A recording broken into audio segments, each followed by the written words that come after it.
Bien, queridos amigos, algo que les tengo que participar de la realidad del día a día que vemos algunos pacientes. ¿Qué está pasando de nuevo hoy en día en la atención a los pacientes en general?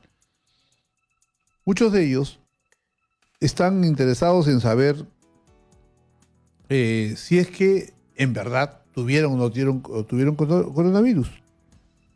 Es más, mucha gente pide sus exámenes para saber si ya están totalmente seguros de sacarse la mascarilla en su casa y poder abrazar, besar a sus hijos, ¿no? Entonces, para eso la mamá, el papá no se quiere arriesgar y dice, doctor, ya no siento nada o siento muy poco, quiero mi prueba, ¿no?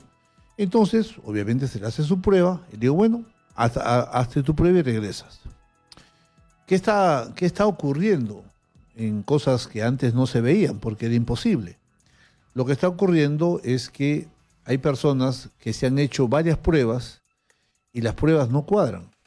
Por ejemplo, he tenido casos de pacientes que han tenido una prueba molecular positiva la primera, la segunda negativa y la prueba rápida negativa.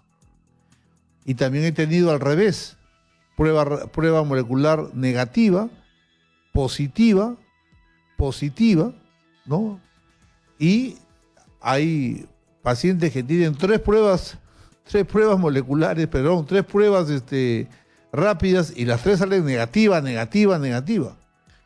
Y hay algunos que han tenido síntomas vagos, otros han tenido tremendos síntomas, y entonces la verdad es que está ocurriendo de todo. Explicaciones hay muchas. Hay algunas explicaciones, por ejemplo, de que si a ti, por ejemplo, te hacen un hisopado para ver si tenías el virus y fuiste uno de los primeros, obviamente allí muchas de estas pruebas fueron erradas. ¿Por qué? Sencillamente no había la experiencia en las personas, nunca en su vida habían hecho eso, ¿no? Incluso había que mantener en un inicio la cadena de frío porque había que llevar a la casa, hacerle el hisopado y a ponerlo en frío, y había que preservar que eso esté durante 4 horas o 8 horas, esté bajo 4 grados centígrados. Y entonces eso en un principio no se hizo o se hacía mal porque no había experiencia. Otra, de que el hisopado de repente fue muy tímido y entonces no encontró, pues si meten el hisopo, meten el algodón y no raspan bien, entonces tampoco el hisopado salía negativo. Y no es porque no había virus, sino porque no lo habían encontrado, porque el hisopado estaba mal.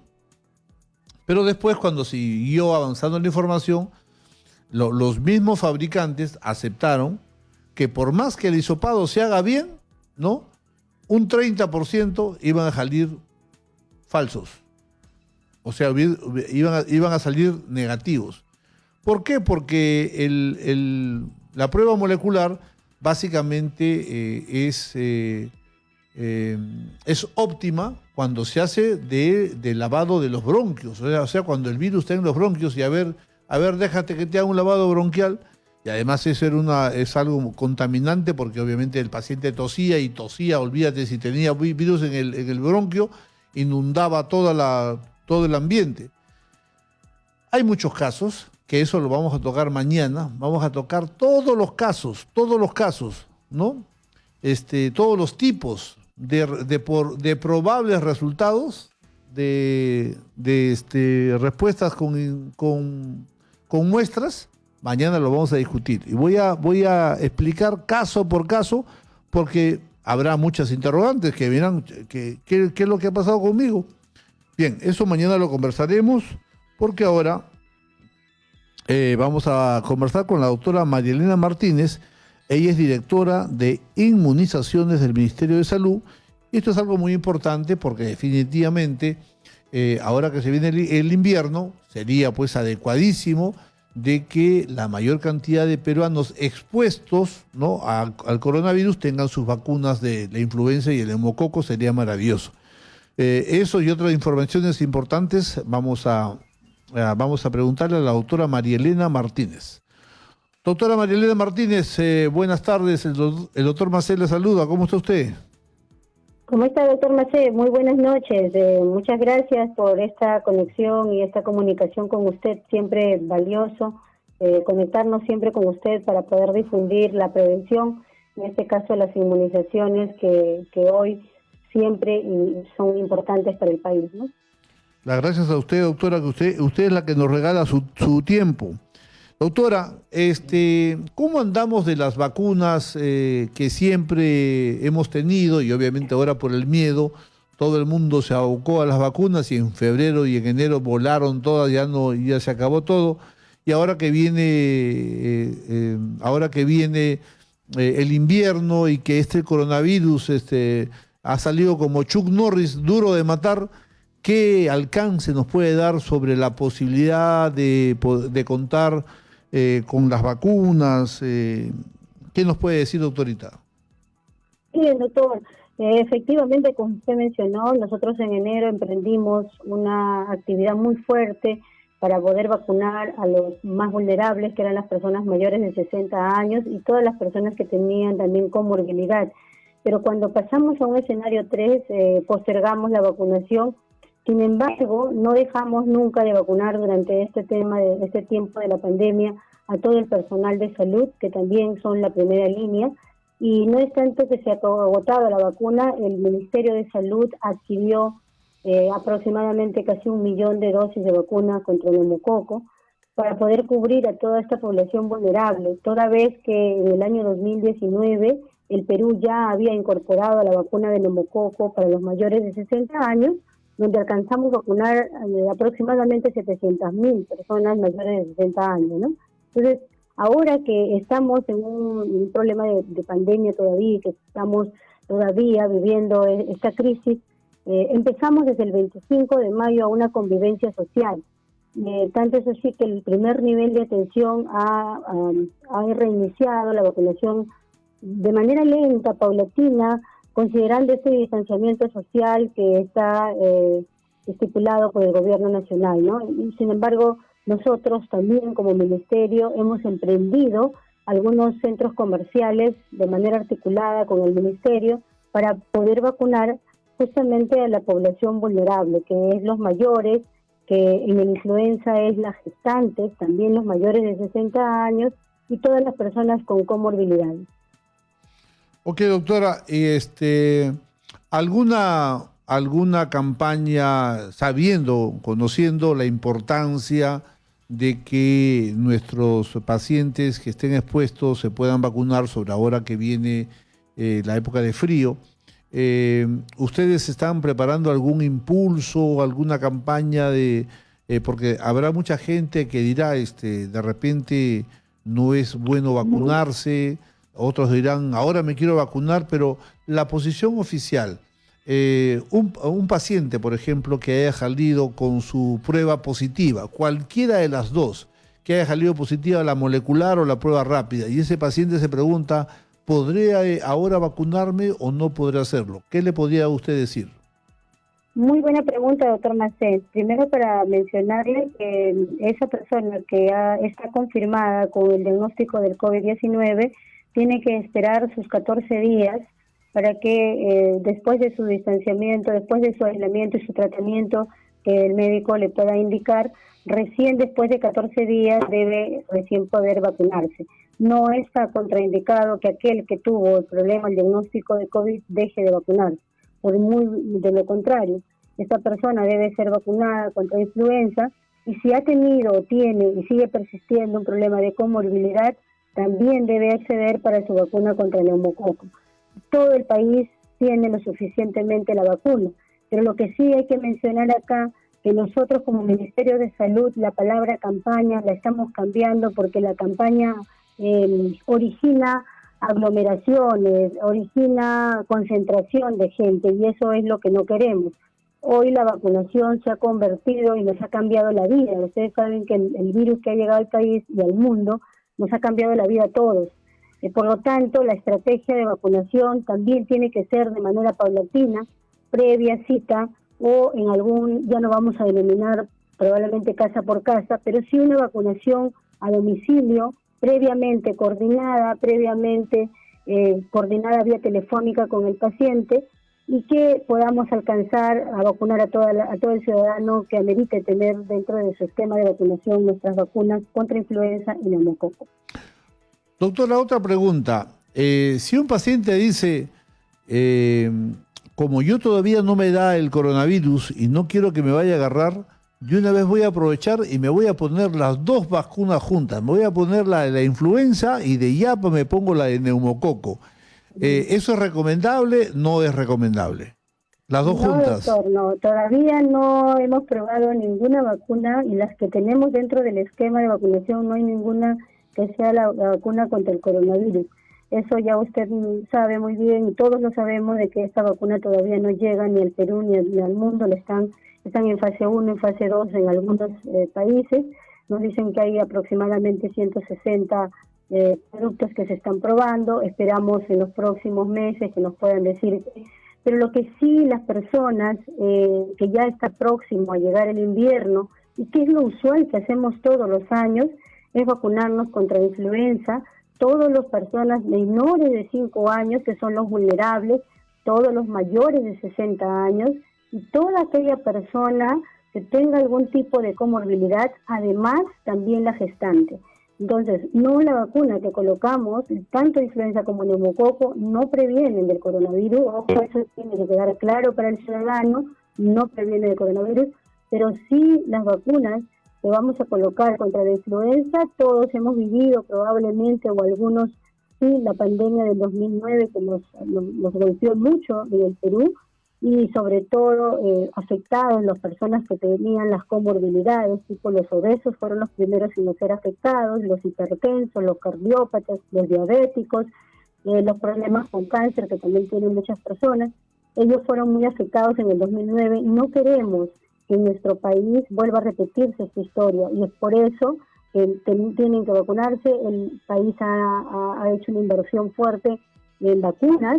El esquema nacional más o menos tiene una inversión de 650 millones de soles anuales, y tenemos las vacunas suficientemente a nivel nacional para que la gente pueda acudir a poder ponerse sus vacunas, pero siempre y cuando de manera paulatina, con mucha responsabilidad, porque tenemos que hacerlo no como antes, no como campañas que lo hacíamos, pero sí paulatino. Por eso hemos ubicado algunos puntos estratégicos para poder vacunar a la población. Ya, doctora, de repente no me supe explicar bien en la pregunta anterior. Yo le decía de que qué pasa si un paciente dice, yo quiero estar lo mayor prevenido frente al coronavirus, que todavía, gracias a Dios, no me ha agarrado. Entonces, como yo sé que hay una vacuna para el neumococo y también sé que hay una vacuna para la influenza, la pregunta es, ¿puedo hacerme la vacuna el mismo día, haciendo un 2 por 1 para así estar más adelantado? Porque muchas veces los pacientes piensan así, están asustaditos y dicen, bueno, tanto que me han dicho el ministerio, vacúnate, vacuna, yo nunca, por terco, nunca me he vacunado y ahora estoy asustado. Entonces quiero saber si ahora puedo recuperar el tiempo perdido y me puedo vacunar de una vez por ambas posibles enfermedades. ¿Eso es posible, doctora? Doctor, es posible que se deba vacunar las personas, pero también es posible que las personas, y es recomendado que las personas, hoy en día, aquellas que tienen comorbilidades, tienen que estar vacunados. Aquel que tiene diabetes, que tiene cáncer, que tiene hipertensión, puede colocarse su vacuna de influenza y su vacuna contra el neumococo. Pero no es para toda la población la vacuna neumocócica. Usted sabrá, el país hizo una vacunación, incorporó dentro del esquema de vacunación en el 2008. Quiere decir que muchos de nosotros, muchos de nuestros hijos que nacieron desde la cohorte del 2008, ya han sido protegidos y han sido vacunados. Por eso, la vacuna contra neumococo está indicada para todas las personas que tengan una comorbilidad, y también su vacuna de influenza. ¿Es posible que se coloquen las dos vacunas, como usted hizo la pregunta? Sí, doctor, es posible, pero no es para toda la población porque no previene del coronavirus. Ok. Está claro que vacuna no hay ni va a haber, y todos sabemos que de repente pasará más de un año y esto no sería una sorpresa. Y también que el enfoque es, si es que algún día me da el coronavirus y estamos en invierno en el Perú, ojalá que no se vayan a juntar dos enemigos en mi cuerpo porque eso sería un desastre. Y por eso el criterio preventivo de que aquellas personas que tengan riesgo, ¿no? Juan seguro vivió muchos años y sería aconsejable que las personas en riesgo se vacunen estas dos vacunas que existen en el Perú y si no lo han hecho todavía. Doctora, ¿algo más que usted quiera, que su despacho, que usted quiera incidir, recomendar a todo el Perú que le escucha? Bien, doctor, muchas gracias. Usted siempre trabajando con nosotros de la mano para la prevención. Las vacunas en la humanidad han sido lo mejor, que después del agua potable, lo mejor que tiene el país y el mundo son las vacunas. Gracias a ellas hemos eliminado muchas enfermedades y lo vamos a seguir haciendo de manera paulatina, con un distanciamiento social y con responsabilidad. Solo pedirle a la población que acuda a los servicios de salud o a los puntos de vacunación, tiene que estar cubierto con su mascarilla. Hoy tenemos que cuidar también al personal de salud y también tenemos que cuidar a la población. Por ende, ambos tenemos que cuidarnos y una de las medidas principales es el lavado de manos, que mucho se ha insistido, la colocación de la mascarilla a todos y el distanciamiento social. ¿Y qué significa para vacunación el distanciamiento social? Que todo debe ser previamente coordinado para utilizar el menor tiempo posible con el paciente, con la persona, y rápidamente pueda ir a su casa o podamos terminar el proceso de la vacunación. Muchas gracias, doctor Maché, y siempre es un gusto conversar con usted de estos temas tan importantes para el ciudadano. Ok, gracias, Anita. Ha sido la doctora María Elena Martínez, directora de inmunizaciones del Ministerio de Salud. Bien, gracias, muchas gracias, doctora. Bien, queridos amigos, nos quedan ya 8 minutos para cerrar nuestro bloque y algunos consejos que van a servir, ¿ok?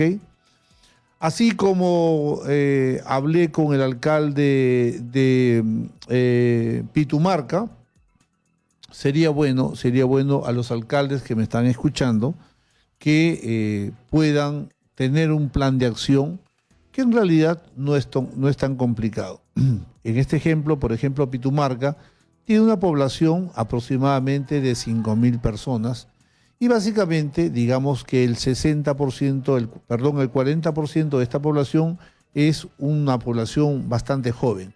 Y eso hace que nos centremos básicamente en aquella población que tiene más de 30 años, prácticamente la mitad. Eso hace que un poblado de 5.000 personas en promedio nos dirijamos a que trabajemos sobre 2.500 personas.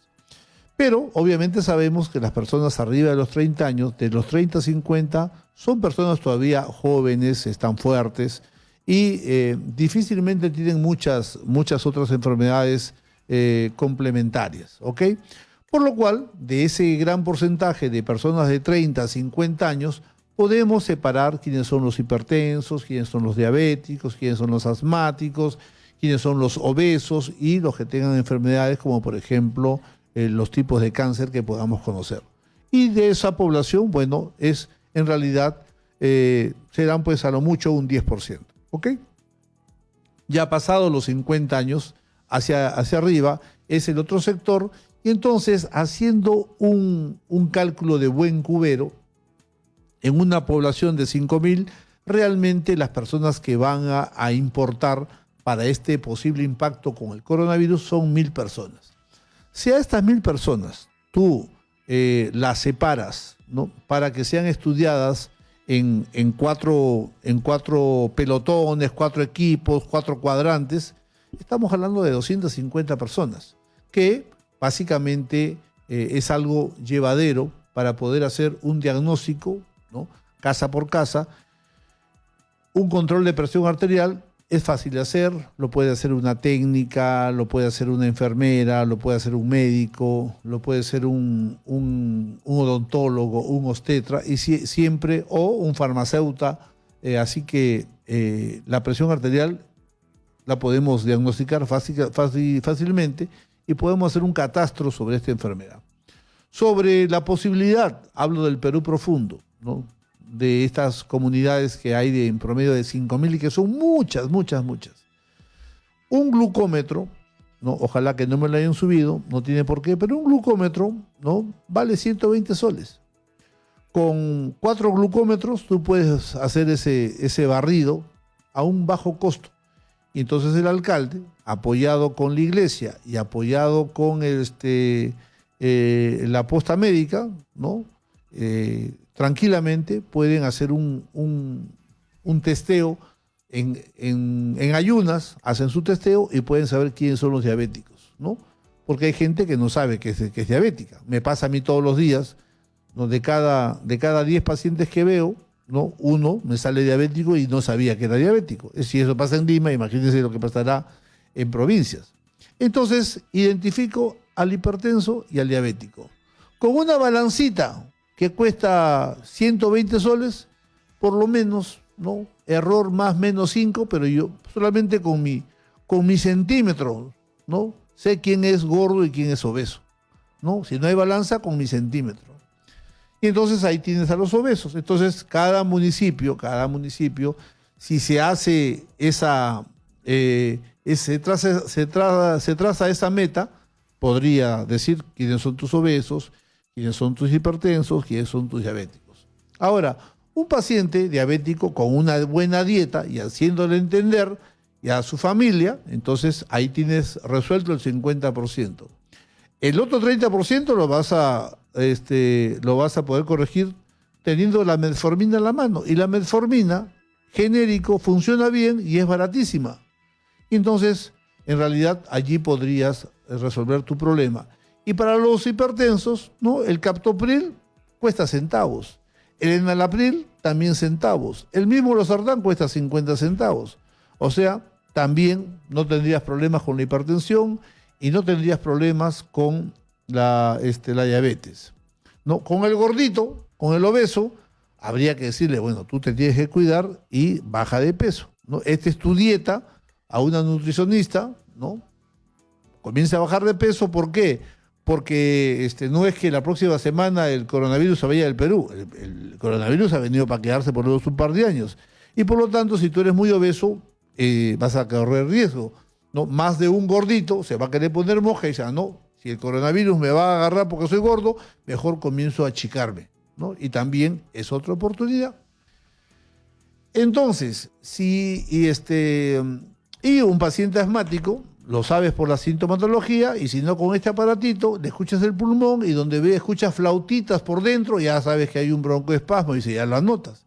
Y así fácilmente en una semana, tranquilamente, una alcaldía podría tener su catastro, con mayor razón si lo apoya el Ministerio de Salud, con mayor razón si lo ayuda el cura del pueblo, ¿no? Ya está. Ya tengo mi diagnóstico. Una vez que tienes tu diagnóstico, ok, entonces la comunidad, ¿no? Se dice, bueno, estos son mis pacientes en riesgo. Y la comunidad que se sepa, porque en la comunidad del pueblo todo el mundo se conoce, todo el mundo son amigos, y entonces que se sepa, mira, Juancita está de la presión, Anilita está es gordita, aquí Aurorita está con diabetes. Que se sepa, ¿ok? Entonces, a cada uno le da su hoja para que llene, ¿ok?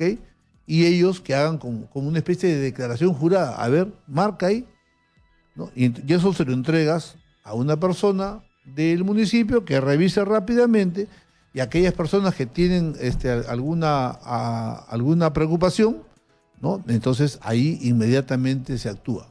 ¿Cómo? La temperatura siempre va a ser en el coronavirus, siempre va a ser un referente para estar atentos, ¿ok? Y el oxímetro, ¿no? También. ¿Cuánto cuesta? Bueno, ahora el oxímetro ha subido como 4 veces su valor, pero vale la pena tenerlo. Entonces, que exista en la parroquia, que exista en el ministerio, en el puesto de salud o en el alcalde, un oxímetro, te va a dar el campanazo de alarma, porque se dice, oye, nos han dicho que Anilita, que estaba en la relación, fíjate que ha bajado de 98, que era su oxígeno, ha bajado bruscamente al 93. Todos van a entender que eso no es normal. Y entonces me dice, ¿qué cosa puede ser? Probablemente sea el coronavirus. Ya, entonces Anilita que vaya a ser evaluada y con eso los médicos le recetan y se bloquea y lo más probable es que Anelita se salva. Y no hay que trasladarla en ambulancia con tanque de oxígeno, a buscar ahí mendigar que la pongan en el hospital, menos intubación. Todo eso se puede hacer en el Perú profundo si nos organizamos bien, ¿no? Porque allí sería un caos, que llegue el coronavirus, que ahí donde estamos más desarmados haga un desastre. Así que por eso, mis queridos alcaldes, pónganse mosca, nos vemos mañana. Chau.